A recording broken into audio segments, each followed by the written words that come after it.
दास। सगळीकडे स्वामी नामाच्या भक्तीचा प्रचार आणि प्रसार व्हावा म्हणून रत्नागिरी तालुक्यातील गावखडी येथील स्वामींची पालखी प्रदक्षिणासाठी रत्नागिरी जिल्हाभर फिरणार आहे। या पालखीचे रत्नागिरी येथे आगमन होताच भाविकांनी दर्शनासाठी गर्दी केली होती।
गावखडी येथील स्वामींचे प्रमुख मठाधिपती दिगंबर दास महाराज यांनी कोकण 24 तास न्यूज चॅनल जवळ बोलताना ही माहिती दिली।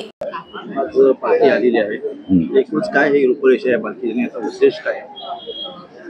श्री स्वामी समर्थ। श्री स्वामी समर्थ मठ गावखडी येथून प्रतिवर्षी हा पालखी प्रदक्षिणेचा सोहळा संपन्न होतो। यामध्ये प्रामुख्याने उद्देश जो आहे तो श्री स्वामी समर्थ नामाच्या प्रचार प्रसाराचा आणि भक्त कल्याणाचा आहे। म्हणजे ज्या ज्या भक्ताच्या घरी पालखी जाते, स्वामी जातात पालखीमध्ये बसून, त्या प्रत्येक भक्ताचं, त्याच्या कुटुंबियांचं आणि त्या भक्ताच्या निवासस्थानी स्वामींच्या दर्शनासाठी येणाऱ्या प्रत्येक जीवाचं कल्याण व्हावं, प्रत्येकाचे प्रपंच उत्तम व्हावे आणि प्रत्येकाला परमार्थाचा मार्ग मिळावा, यासाठी स्वामीदेव पालखीमध्ये बसून ही प्रदक्षिणा करत असतात। त्यामुळे मुख्य उद्देश काय म्हणाल तर स्वामीनामाचा प्रचार प्रसार करणं। स्वामी नामामध्ये सामर्थ्य आहे आणि ते सामर्थ्य प्रत्येक जीवाला प्राप्त व्हावं आणि प्रत्येक भक्ताचं कल्याण व्हावं, याच उद्देशानं हा पालखी प्रदक्षिणेचा सोहळा संपन्न होत असतो। आता पालखी स्वामींचा प्रगट दिन चैत्र शुद्ध द्वितीयेला होतो आणि त्याच्या दुसऱ्याच दिवशी म्हणजे चैत्र शुद्ध तृतीयेला स्वामींची पालखी गावखडी मठातून निघते, प्रस्थान करते आणि यावर्षी 33 दिवसांचा हा पालखी सोहळा आहे। म्हणजे गावखडीवरून गावखडी पावस असं पुढे करत रत्नागिरीवरून चिपळूण, खेड, दापोली असा हा प्रवास करत स्वामी पुन्हा मागे वळतात आणि हातकंबा पाली करत राजापूर पर्यंत जातात आणि राजापूरवरून पुन्हा मागे वळतात आणि आडिवरे कशेळी करत स्वामी गावखडी मठामध्ये येतात। स्वामींची पालखी गावखडी मठामध्ये 13 मेच्या दिवशी येऊन स्थानापन्न होईल। म्हणजेच हा सोहळा जो आहे तो 11 एप्रिल ते 13 मे या दरम्यान संपन्न होतोय। आणि या पालखी सोहळ्याचं वैशिष्ट्य काय आहे तर जिथे जिथे स्वामी जातात तिथल्या भक्तांना स्वामी निश्चितपणे अनुभूती देतात। होय, स्वामींचा मार्ग नुसताच गप्पा टप्पांचा नाही, स्वामी चरणी अनुभूती आहे।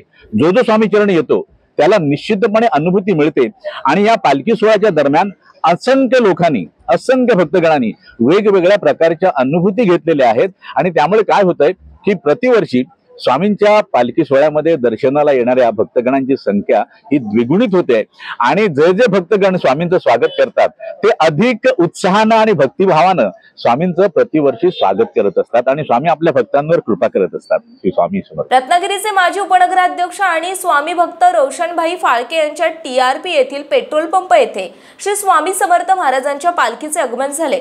यावेळी दास दिगंबर महाराज उपस्थित होते। यावेळी फाळके कुटुंबियांनी महाराजांची मनोभावे सेवा करीत आशीर्वाद घेतलाय।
अंगड़ाई लेते ही लहरें शुरू। आज यौवन की मस्ती छोड़, ले चलता हूं तुझे एक नए मोड़। आजा तुझे मां पुकारे अब। छेड़ देते हैं बीच से कुछ शरारत हंसी। गले लगा ले उसे ए फकीर, इंतजार कर रहा है तेरा तो। चल दे देते हैं उसे फसल की खूबसूरती तो। आजा तुझे मां पुकारे अब, उन्हें भी देनी है एक नई पहचान। आजा तुझे मां पुकारे अब। फिनोलेक्स पाइप्स पहुंचाए पानी को अपनी मां के पास। महाराष्ट्रातील तसेच कोकणातील महत्त्वाच्या बातम्या पाहण्यासाठी कोकण 24 तास न्यूज चॅनलला YouTube वर सबस्क्राइब करा आणि बेल आयकॉन प्रेस करा।